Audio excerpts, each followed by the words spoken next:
All right, so we're starting our marshmallows by adding 1/4 cup of water, cold water, to our electric mixer. And then we're going to take 3 teaspoons and 1/4 teaspoon of unflavored gelatin, and we're going to put that right in with the water, and we're going to whisk it up. And we're going to leave it because the gelatin, as we've discussed in other shows, needs to bloom. Otherwise, it's very crunchy at this point and very hard like sand. So we're going to just let it bloom, and that takes about 5-10 minutes to have it sort of suck up all that water, and it will swell. And it almost looks like a jellyfish at that point. It's almost like a solid mass, and we're just going to leave it. In this small pot, we're going to heat up because we're going to make our bottom layer passion fruit flavor. So we're going to take 3/4 cup of granulated sugar, pour that into the saucepan, 1/2 cup of passion fruit juice, and you can find this in any grocery store. It smells delicious. And then I'm going to add 2 tablespoons of light corn syrup, and that'll prevent any crystallization from happening. And that's usually used corn syrup in a lot of candies, like things like brittles and marshmallows and things like that. And I'm going to start mixing this up, and I'm going to put the heat on. So once we have mixed our ingredients, we want to leave the spoon, put it down, okay? Don't touch now. And we're going to let it come to a boil. So we're softening our gelatin over here, and we're letting this come to a boil over here, and it will take some time. So this is my candy thermometer. We want it to get to 230 degrees Fahrenheit, and it will take a little time. We're going to give it that time to come to a boil, and you're going to watch it. You're not going to walk away from it.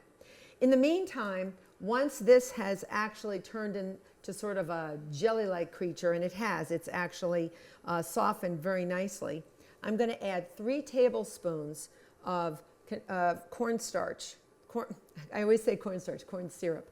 Light corn syrup into here, again, to prevent crystallization. We're just going to put that in there. Make sure you get it all in. It's very sticky. And passion fruit has a light orangey color, can be a little pink on the outside of the passion fruit, but I'm going to add a little food coloring. And I found a really nice, like pinky rose food coloring that'll make a really nice contrast to our coconut marshmallow layer, which is going to go on top later. So if you want to swirl your pan, you can. But you're going to see that the sugar will dissolve, and you're going to be watching this really bubble up, almost like volcanic bubbles. And once it reaches that stage, you'll see the water evaporate off, you'll see a lot of steam, and then that's when your temperature will go up. And we want it to go up again to 230. So again, swirl it, but you don't want to stir anymore, okay? So we're just going to leave this gelatin and corn syrup mixture alone. We don't have to do anything with that. And eventually, once this hot sugar syrup gets super, super hot, that 230, we're going to take it off, and we're going to slowly pour it in with our whip attachment. And we're going to beat it up because it's going to get fluffy, fluffy, fluffy. So at this point, sometimes I will put my food coloring in now, or you can also put your food coloring in later on. Now here it is. It's really beginning to bubble, and the temperature's really going up. All right, you're going to watch it at this point. Don't walk away. Don't answer the phone or the door. You really want to watch this. You may have to adjust the heat. And you can see that steam? That's the water evaporating. All right, so we're at almost 200. We have to get to 230 degrees. And so we're going to let that go. All right.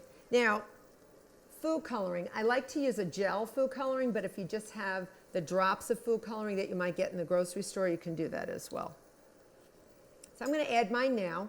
It'll make it a little bit easier. And I just take a little bit, I've sort of experimented with this before, so I'm just going to take a little blob of gel, about that much, and I'm going to put it in, and it will distribute it. Once we get mixing, you will see and it will make it a nice pretty pink, sort of passion fruit like, more than the juice will allow. All right, so where are we now? We are climbing. We're at 210, and towards the end it gets a little, it's like, when is this going to reach 230? It will take a little time, but be patient. It'll get there. Again, you almost see volcanic bubbles. It actually looks like bubbles upon bubbles upon bubbles. And they'll get even more intense, these bubbles, once you see this steam.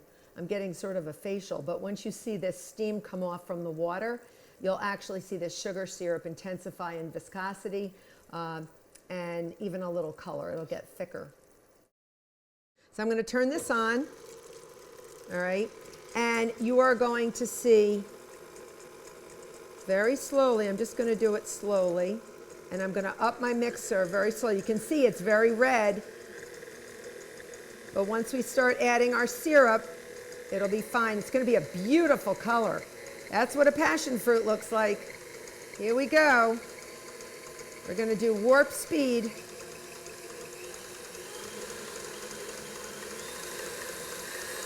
And be very careful, this syrup is super hot. If you feel more comfortable, you can actually put it into a measuring cup that's been sprayed with nonstick cooking spray and pour it in. Real good. All the way in there. All right. Now high speed, and we're going to let this go until it gets nice and thick and voluminous. Once it gets nice and thick, we're going to pour it out into a square pan that I've sprayed with nonstick cooking spray. Look how beautiful that color is. Very nice. And you can see the tracks that the whip is making, so it is getting thicker. Very nice.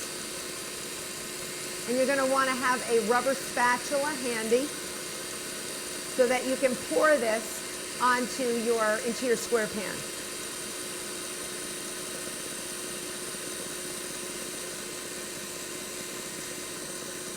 Let's just test it out and see what we got, because this will actually get a little bit thicker as we go. So we've got a little bit of thickness. Let's keep going for another 10 seconds or so, and then we're going to pour it into our pan.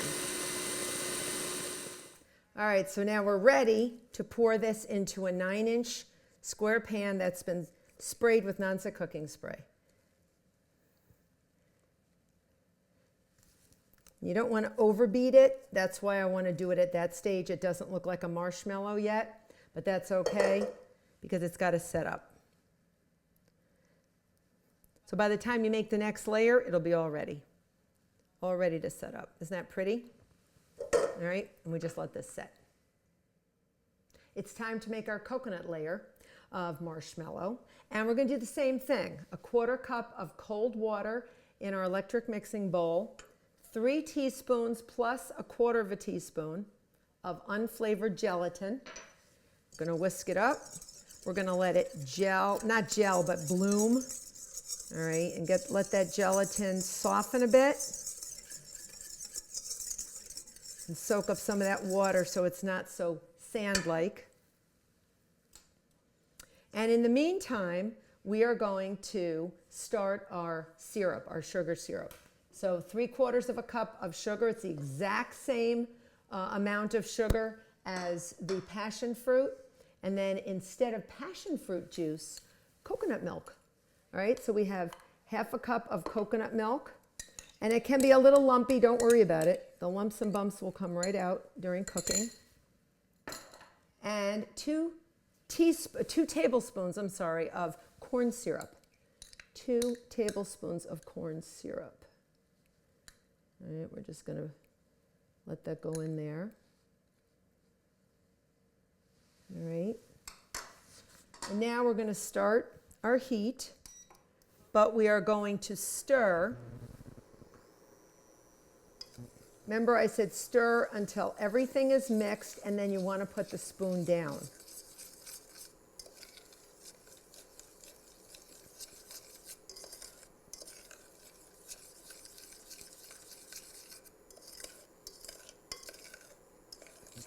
All right, now I'm going to put the spoon down. Okay, and while we're waiting for that to come again to 230 degrees Fahrenheit, we'll put our thermometer in a little while. We're going to add 3 tablespoons of corn syrup, light corn syrup, into our gelatin.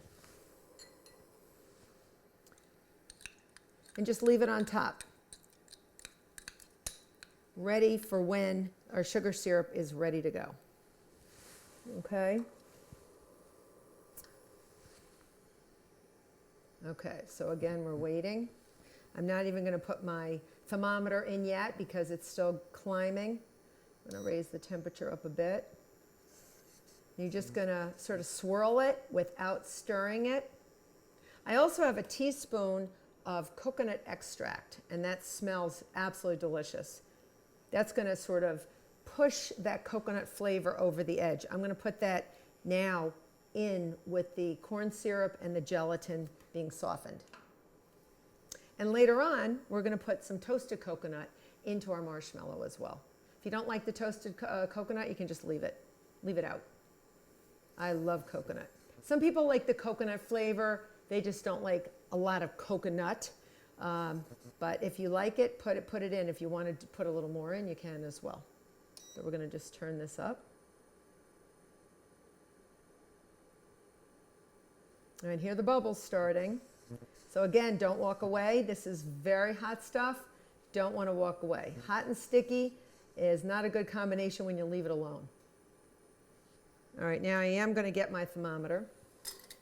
And in between layers of sugar syrup for the passion fruit marshmallow and sugar syrup for the coconut marshmallow, you don't have to wash the pot if you don't want to. I've done that before and it doesn't matter. I did today just so you would see me starting fresh. Now see the bubbles starting. All right, again, any water that's in here you will see come off as puffs of steam, and here they come. Not as much in coconut milk, and this is fully fatted coconut milk. Be careful, it can get very, very hot and bubbly. So again, I'm going to take it off. I want to see what it is. If it's up to our 230, it's not going to take that little time to do. It's almost there. Is that 210 already? But I know the coconut layer you have to watch a little bit more. It gets very, very bubbly. And you can see, if you left this alone, it will climb right up the sides and overflow. And you want to be careful that that doesn't happen. So watch it. If you have to take it off the heat for a second or two, do so. And adjust your heat accordingly. All right, we're going to let that go. You can see puffs of the steam coming. They're evaporating off, and that's exactly what we want. We're condensing this sugar syrup, this coconut sugar syrup, so we can add it to our gelatin mixture. All right, we are at 510, 215, and let's see if it's even a little higher if we get more of a depth. We're probably at 220. All right, 220. We're going to keep that going. Got to be patient, but it does happen. It happens probably in about 6 to 8 minutes. And you must get a candy thermometer. Don't use your regular thermometer that you would stick to see if your meat is done. That's not going to be high enough. Those don't go up that high. Okay, and you can see little puffs of condensation still coming up. We're getting those volcanic bubbles, and that's what we're looking for to get this viscosity, this viscous sugar syrup that we want. Let me check it again, taking it off the heat for a second. We are at 205, 10, 15, 20, 225. So we have 5 more degrees to go. That's it. Doesn't take that long for fresh, delicious marshmallows.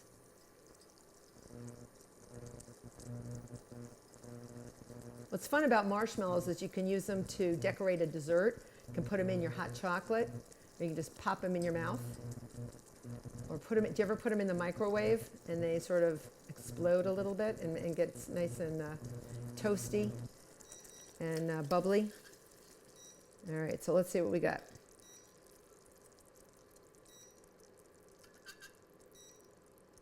Okay, so 5, 10, 15, we're at 20.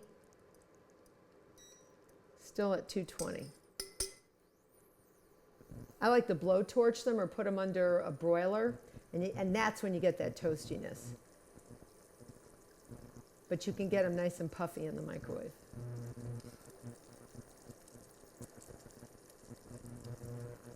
And make sure that your thermometer is calibrated, that it works. If it doesn't work, they're inexpensive enough to go out and get another one. And if you know how to calibrate it, you can calibrate it yourself if you want. But I find it's easier just to get a new one. They're pretty inexpensive. All right, let's see what we got. 5, 10, 15, 20, 25. 2 more degrees and we're there. 2 more degrees and we're there. And I'm not going as high with the heat with the coconut one because it has the coconut milk in it. It's not water-based as much as the passion fruit is. It's got a little of that fat from the coconut, so it's a little more sputtery than the other one is. So you got to be real careful. You can see it is. Looks very angry, but it's going to be delicious. All right, let's check it out again. And I think we're there.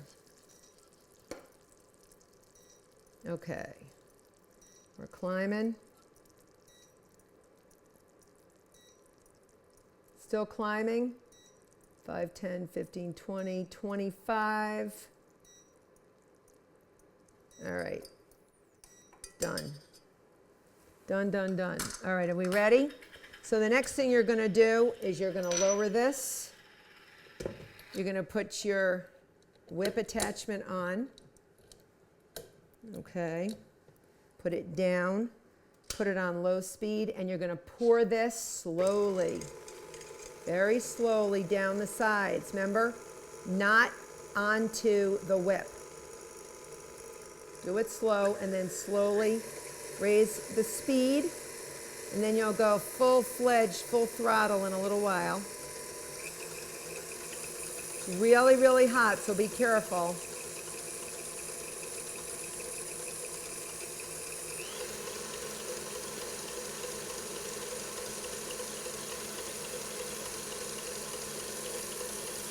Here we go. It's still bubbling as it's going in. Okay. Now, full throttle. You're going to let it go until it gets nice and thick. Just like the other, the passion fruit, it made like a path with the whip attachment. Then we'll beat in our coconut. You can smell the coconut extract. It smells really, really good. And whatever your mixer does, make it at high speed as possible. Takes time. Probably all in all, each layer, maybe 3 or 4 minutes to beat at this point.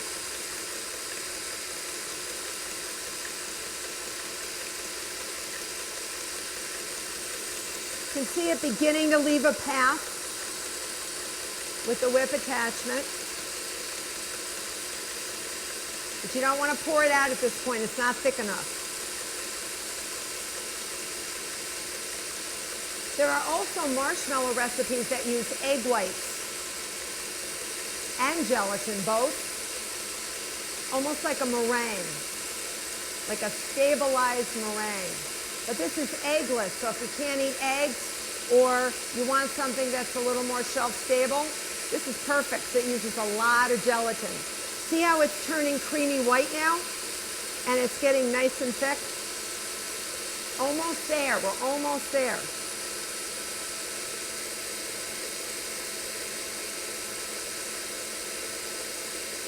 Once I pour this layer over the passion fruit layer, I usually want to leave it overnight or for several hours and leave it at room temperature. And then you can cut them in any shape you want.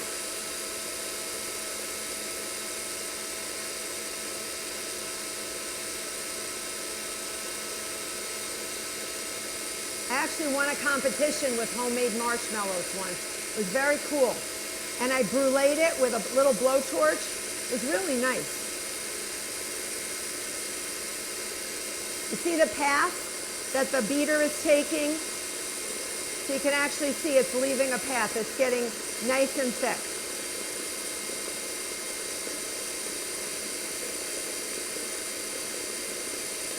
And it cools down pretty fast. You can feel that the sides of the bowl are not nearly as hot as they once were.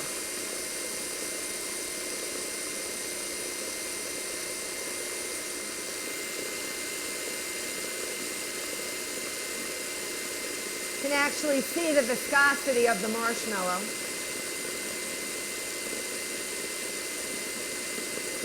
And I don't want to overbeat it. If I overbeat it, I can't spread it.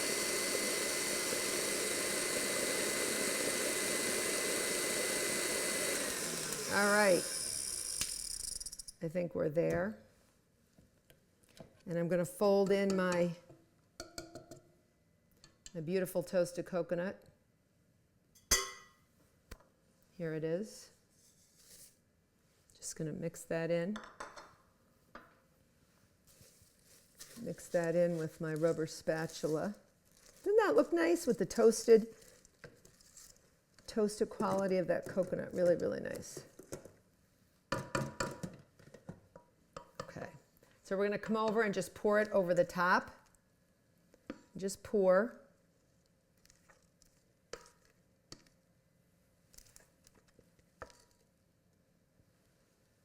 Just spread it gently. Doesn't that look pretty? It almost spreads itself if you leave it, so you don't have to dig into the bottom of the passion fruit. Another option would be to go marble. So you can marbleize it a little bit and sort of cut through what you've done. So at this point, I'm going to leave this at room temperature, and you can see the nice little layers of coconut and passion fruit. I'm going to leave it overnight, and then we're going to cut them. So my marshmallows have been sitting overnight. I made this particular batch yesterday because remember I said they actually cut best when they sit overnight at room temperature. So you're not going to believe it, but they're going to come right out because of all the gelatin. So remember, we sprayed nonstick cooking spray on this square pan. All I have to do is sort of pull up on this and watch what happens. It's just going to come right up. It's going to be crazy. You see that? I'm going to put a little confectioner's sugar down, and it's going to come out like one big marshmallow. Isn't that cool? Isn't that really, really cool? And they're really like sort of rubbery, and that's the way marshmallows are. So you can see this beautiful layer that we have here, right? So I'm only going to cut a few rows, but we are going to keep them sugared. So remember to sugar them all the way. So cut them as big or as little as you want. Okay, and as you cut them, these are going to be pretty big. As you cut them, you're going to roll them in your sugar. So roll them in your sugar. And they just look so pretty. Don't they look so pretty, like stripes? Really nice, really, really nice.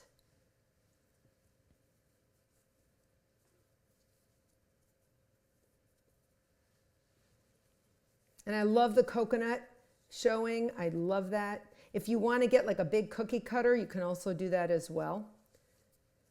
And cut them out with a cookie cutter. I've done that as well. So let's cut one more row. One more row so you can see. And again, you're going to have to oil your knife. And you're just going to roll this around. You may end up using a lot of confectioner's sugar. If you want to store these, you want to do it in an airtight container. And sugar each layer with confectioner's sugar, not granulated sugar. It's got to be powdered sugar. Okay? So you're going to cut this up. And if you want to level this off so it's not so rounded, you can do that as well. Just sugar it. I need to put some on there. You can make them long, you can make them thick, make them wide. So pretty. So this will be a nice garnish for a dessert on top of your hot chocolate. Passion fruit and coconut. Amazing. Just amazing. The gelatin is pretty versatile. All right. So here we go. Whoa. And they'll keep for a couple of weeks at least at room temperature. And just cover them in sugar if they get a little, if they absorb the sugar a little bit. Just roll them again in powdered sugar. So good.